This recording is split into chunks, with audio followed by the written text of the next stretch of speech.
Hey everybody, welcome again. This is Frank DiMora for the Last Chronicles of Planet Earth. If you haven't been to my website, go to www.demoraministry.com. And once you're there, you can see the cover of my book. And right below it, you're going to see the link to my book. You can download that link. It's a documentary on Bible prophecy and current events. Absolutely free, and there's more documents, evidence, and proof that shows all the prophecies are coming to pass in one specific generation. And so let me go on to a subject here that I want to cover today that is important, because a lot of people are emailing me, asking me questions about the Psalm 83 war and the Ezekiel 38 war. And let me just say that they're two distinct wars. The Psalm 83 war will come first. We believe that this war will happen just like Paul warned us in 1 Thessalonians chapter 5 verse 3, where he said that in the last days there will be a call for peace and safety. And when you heard this call, while they're talking peace and safety, then sudden destruction was going to come upon them, and as a woman with child, and they will not escape. We know that Israel has been calling for peace and safety. They have been ever since Jimmy Carter got Sadat and Begin together from Egypt and Israel. They signed a peace agreement in 1977. That peace agreement has been holding all these years, but soon that peace agreement will also be destroyed as well during the Psalm 83 war. Now, Psalm 83 tells us that these specific nations that border Israel are going to attack Israel with one purpose in mind. They're going to come together, counsel together, to wipe out Israel, thinking that Israel's not a nation anymore. And the nations who come against Israel, we believe at the time that they're talking peace and safety, would be Jordan, Lebanon, Iraq, Saudi Arabia, Syria, Egypt, the PLO, of which you have the Hezbollah and the Hamas. And obviously the PLO are in the Gaza Strip. And so we have very specific information as what's going to happen, who's going to be involved in this war. Now also we know that Syria is going to be leveled. They're going to be completely destroyed, because it says that in Jeremiah chapter 49, and also Isaiah chapter 17 verse 1 says Damascus is going to be left in a ruinous heap. That hasn't happened yet. So they're talking peace and safety. Right now, the peace process isn't going anywhere. They have these indirect talks. And these indirect talks are really failing. And while they're talking, Israel is moved some of their ships in past the Suez Canal on their way, sitting off the coast of Iran. And there's some other ships out there as well. There's 3 aircraft carriers from the United States in position, as well as some other ships. I believe that there's 13 ships waiting to hit. Now what we believe is going to happen is Israel will be involved in a war to take out the nuclear power plant or the nuclear weapons facility that Iran is building. Now Iran has very close ties with Syria. And so when the attack happens and Israel goes in and hits the Iranian power plant, there'll be a counter attack against Israel. Now what will happen is it won't be the nations that are listed in the Ezekiel prophecy that attack Israel, but it will be the nations that are listed in the Psalm 83 prophecy. And those are the ones that I just mentioned that border Israel, not the ones that do not border Israel, like Russia, Libya, Turkey, and so forth. Okay, they're completely different names at different times. Now the attack on for Psalm 83, that happens when they're calling for peace and safety. That sudden destruction comes. Whereas the Ezekiel war, if you read Ezekiel chapter 38 and 39, you'll find out that war is going to be taking place when the people are at rest, thinking they have peace, or they're living in peace and security.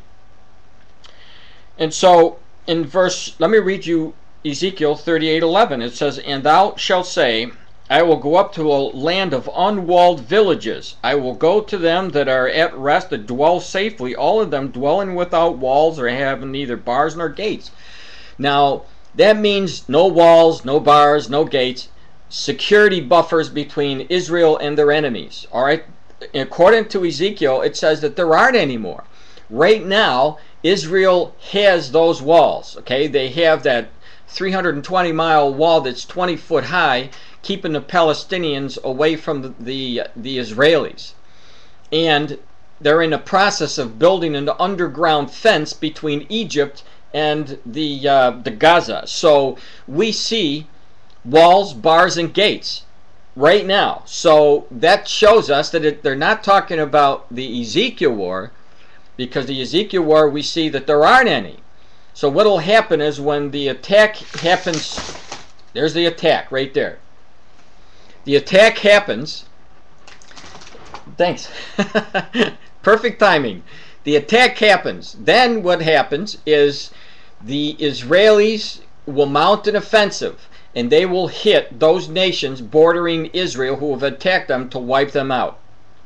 And Israel will win the war. Now, as a result, they are going to encompass more of the land, just like they did back in 1967 when they took East Jerusalem. East Jerusalem was under the domain of the Palestinians. But when they lost the war in 1967, Israel took it over. And so we see that Israel now maintains what the PLO wants back. And this is part of the reason why the attack comes. The Psalm war takes place is because they're going after East Jerusalem again. And this is also in part to fulfill Zechariah chapter 12 verse 3, where it said in the last days anybody who came against Israel would be cut into pieces. And so once Israel takes more land away from the Arabs who attack them, there'll be a time of peace for Israel where they are thinking that they're living in peace and security, just as it says in Ezekiel chapter 38 verse 11. Now, it says there that when they're living in the security, that's when the attack comes. And this is the attack that will come led by Russia, and you'll see a whole bunch of different nations that will come in, which will include Libya, Gomar, which is parts of Germany, which are all listed in my book, by the way, in chapter, just look for the attack of Israel, and you'll see all the information that I give every single one of the nations that are listed, which will be behind Russia. And you know that Iran is a major ally, and Turkey and Libya and Afghanistan, and so forth. So that attack will happen, and it's going to happen right after the attack happens. Now, we believe that this is when the Antichrist will come out and say, give a peace covenant. In other words, for 7 years, he's going to make the covenant saying, we're going to watch over Israel for 7 years. Here's the new covenant. And we believe that at that point, the Antichrist will also tell them, go ahead and rebuild your temple. You have to understand that when all the Israel's enemy are removed, who's going to stop them from building the temple? They were removed from the Psalm 83 war. Now they're living in a security, or what they thought was the security.